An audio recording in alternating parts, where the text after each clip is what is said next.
Hey, what's up, guys? It's Sports Blitz, and we're back with another NFL mock draft. Before we get into it, make sure to smash that like button and subscribe. Guys, we got a good mock for you today. I am gonna say before we get into it, there's a couple teams I have in mind here that I don't think the fans are gonna be a big fan of the pick.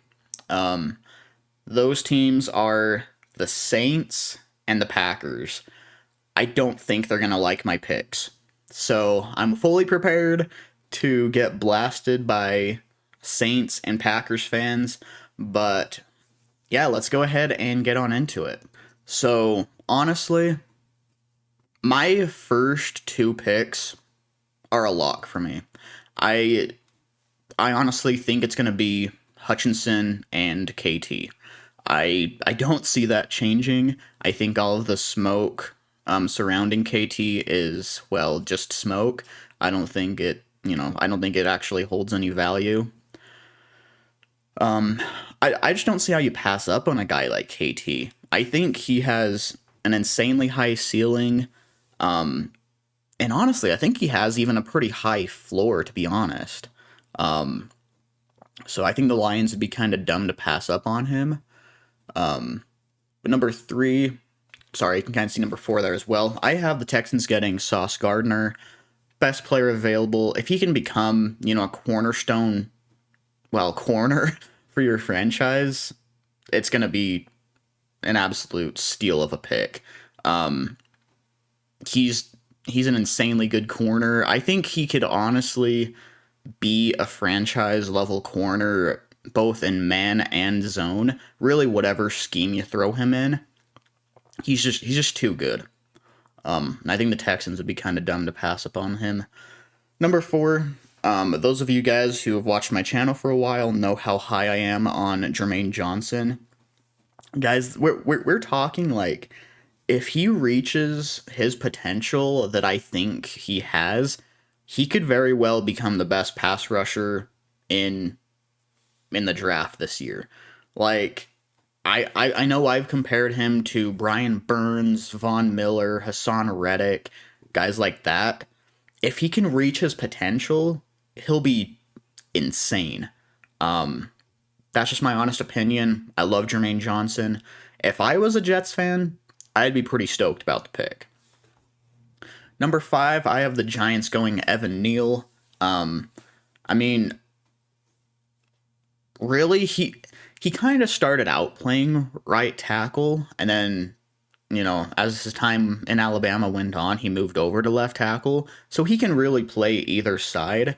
I think the Giants can kind of mess around with him and Andrew Thomas at left and right tackle and see which combination works the best.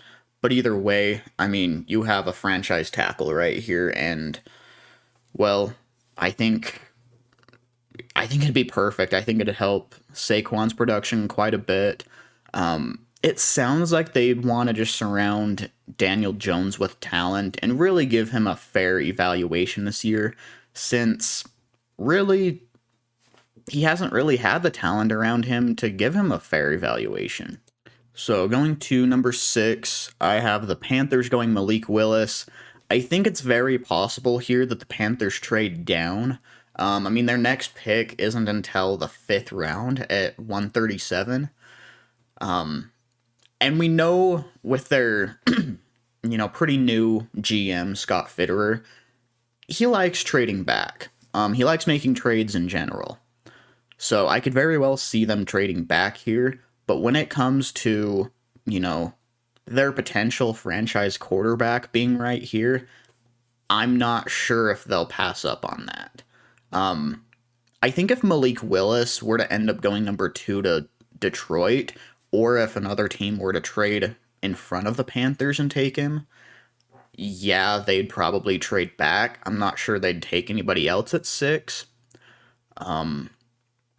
But yeah, I just don't see them passing up on their potential franchise quarterback. So number seven, I have the Giants going Trayvon Walker. As I mentioned in the last mock, I mean, you pair him up with Azeez Ojulari, and, well, that pass rush gets a lot better. I like Trayvon Walker. I don't like him so much as like a top 3 pick. Like, there's been the smoke of lately. But I do really like him top 10. And I think he'd really help the Giants pass rush quite a bit. Really, he's a guy like he could play inside, he could rush off the edge. He can you can honestly throw him at outside linebacker and he could cover. Like, he's that versatile. And I think the Giants like that versatility in their players. I mean, really, I think Azeez Ojulari has the same type of versatility. I think they're becoming a team that, likes the positionless player. And Trayvon Walker can be that type of guy. So I think that'd help the Giants a lot. Number 8, I have the Falcons going with Garrett Wilson. I mean, their number 1 receiver right now is Olamide Zaccheaus. And I mean, yeah, they've got Kyle Pitts too, but he's a tight end. And even then, you still want to get another really good receiver in there. I know Cordero Patterson can also play receiver, but if you do that, well, who's going to be your number 1 running back? Because Mike Davis definitely had a down year this last year. I think either way, they want to get some help in there for Marcus Mariota. I think this could definitely be, what's the word I'm looking for? I guess just overall, just a better year for Marcus Mariota. Give him better weapons.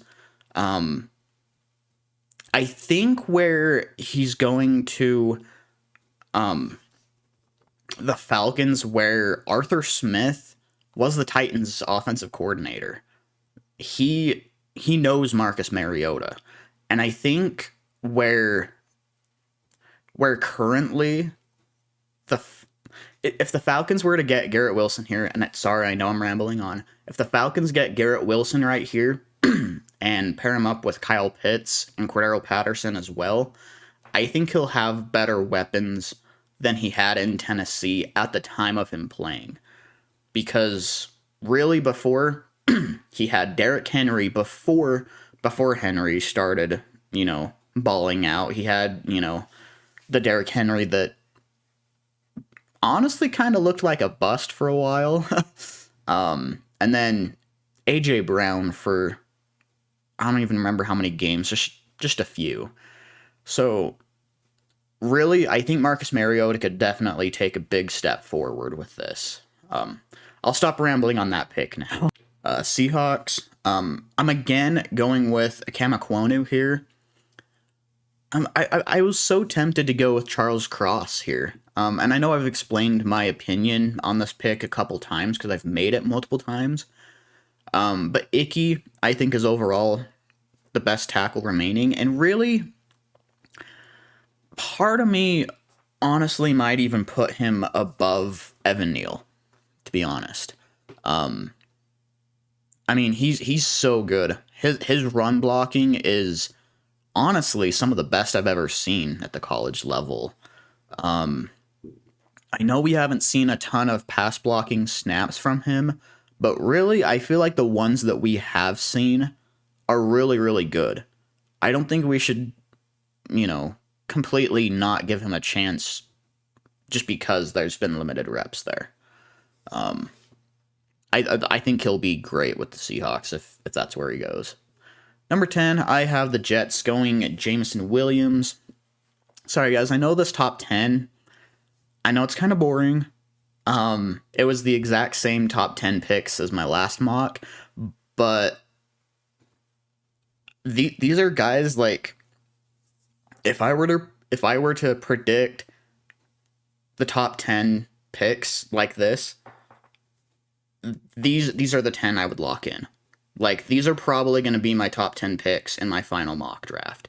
I really think these teams get these players in the top 10 picks. So, but yeah, Jameson Williams, he's fast. He's a solid route runner. He has really good hands. If Zach Wilson can keep improving his deep ball, that that connection to Jameson Williams is going to be disgusting. And Jets fans should definitely look forward to that. 11, I have Washington going Derek Stingley again. I mean, Stingley's a guy that, honestly, his talent level deserves top 10. I mean, heck, if the Seahawks decided not to go, with either tackle or quarterback, they could very well go with Derek Stingley. I mean, Stingley's just insane. I mean, you go back to his freshman and sophomore years when he was locking down Jamar Chase and Justin Jefferson. I mean, he's just insanely talented. I mean, we're talking, at one point he was a projected number 1 overall pick. So if Washington gets him at number 11 and he reaches that potential, the 10 teams that went before him are going to look kind of foolish. Just being honest here. But number 12, I have the Vikings going Kyle Hamilton. Best player available. Also him playing alongside Harrison Smith, and also kind of being the long-term replacement for Harrison Smith when he retires. I think that's awesome. I mean, really, for this first year, with him playing with Harrison Smith and Patrick Peterson, that's going to be a really good secondary. I would be super excited to watch that. 13, I have the Texans going Chris Olave, best receiver on the board at this point. He's another guy very, very similar to Garrett Wilson, super fast. He may even be the best route runner in the draft. He's so smooth with his routes. Like, he is so fun to watch with his routes. Really good hands. He's all around just an insanely good receiver. In fact, really, in a lot of other classes, he'd probably be the number 1 receiver. Number 14, I have the Ravens going with Andrew Booth. This is another pick that I'm kind of just manifesting and getting it out there. Like, if he can go to the Ravens and be the Marcus Peters replacement after this year, like, I think he's going to be good. And honestly, like, the more and more I think about him going to the Ravens, the more it sounds possible. Like, I'm just kind of manifesting it out there at this point. 15, I have the Eagles going Jordan Davis. Jordan Davis was just a freak. Those of you who watched the Combine know how much he blew up the Combine. I mean, if I recall right, I think he ran a 4.78, if I'm not mistaken. Just, that is absurd for someone his size. Super, super talented. And really, like, you pair him up with Fletcher Cox, and even Javon Hargrave, to be honest. Like, that D-line is quite possibly a top 5 D-line in the league. Like, that's disgusting. 16, I have the Saints going Charles Cross. Now, this isn't the Saints pick that I was talking about that Saints fans are going to hate me for. I think this is good. I think this is a really good replacement long term for Teron Armstead. It's their later pick at 18, I believe. I believe pick 18 19 that Saints fans aren't going to like. 17, I have the Chargers going Trevor Penning, get the other, really good tackle remaining. 18, I have the Eagles going Trent McDuffie. Sorry, you can kind of see the Saints pick down there as well, but going Trent McDuffie right here, best corner available. Don't really need to talk much more about that. 19, let's talk about it here. So Kenny Pickett, this was a situation that I didn't really see anybody else on the board worth taking for the Saints. That would be a good scheme fit. I mean, I'm not super, super high on Drake London, which, spoiler alert, Drake London fell out of the first round in this mock for me today. For the first time ever, he's not in the first round this time. I'm I've done some more, watching of his tape and everything, and I'm not a huge Drake London fan. Just being honest with you guys. So I couldn't go with him. I considered Traylon Burks, but I didn't think he was really a scheme fit. Um, I mean, honestly, I think he's pretty similar, to be honest, to Michael Thomas. Probably not going to be as good at what he does as Michael Thomas. And I don't know. I feel like the Saints would want more of a fast route runner receiver instead of like a big body um run after catch type of guy that Traylon Burks could be. So yeah, I couldn't find another player right here worth taking for the Saints. And really I didn't see a trade back option right here either. I really, really tried for you Saints fans. I couldn't find anything else. And there's been so much talk lately about the Saints loving both Malik Willis and Kenny Pickett that I decided to give it some attention today. So went with Kenny Pickett. I like Jameis Winston. I think he still has, the potential to be the guy, but I mean, we don't know. He never really made it work in Tampa. Um, so we don't know exactly what he is quite yet. Kenny Pickett, I think, is a much safer pick, and I don't know. I think he'd be really really good with the Saints.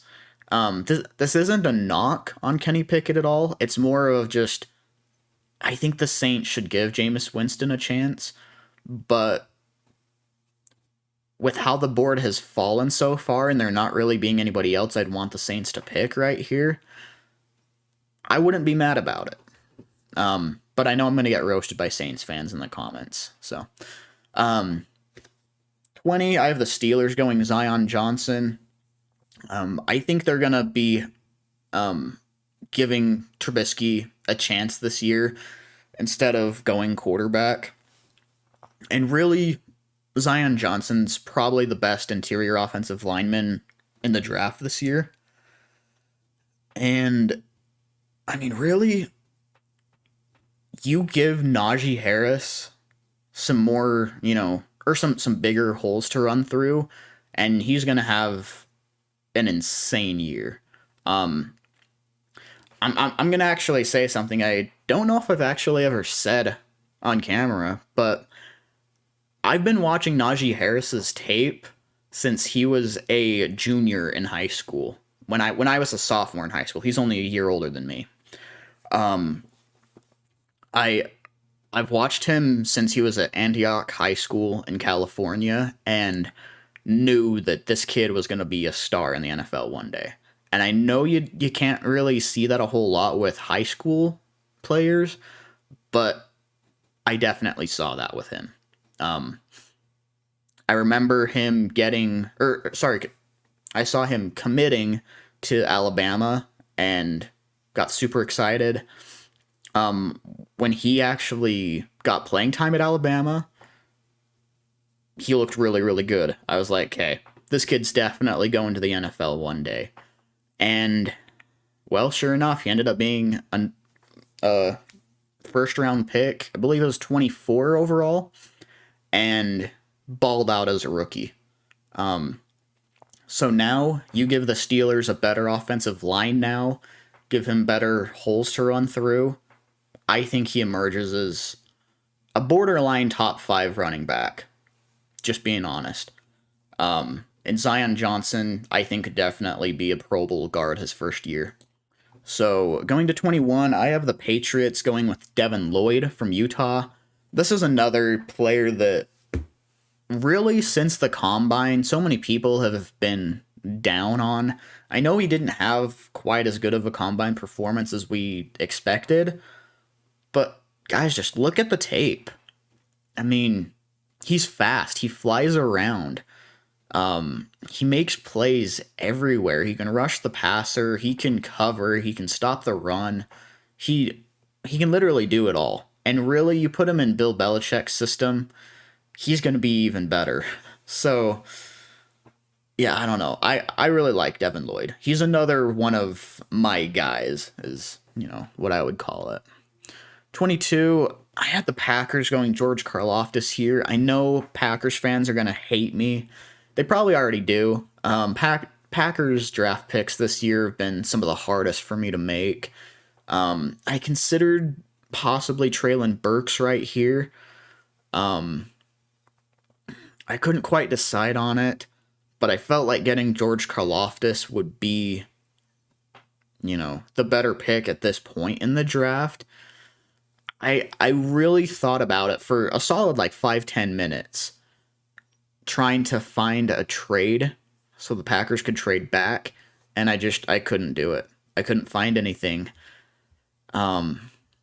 So I think Karlaftis, yeah, I think he's going to be a good player, but I know this isn't going to be like a perfect mock draft for Packers fans.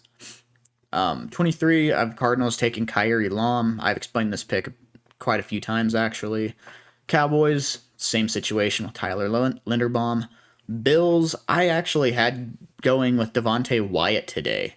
Now, I don't know for sure if Devontae Wyatt really falls this far, but if he does, I think that really helps that Bills D-line.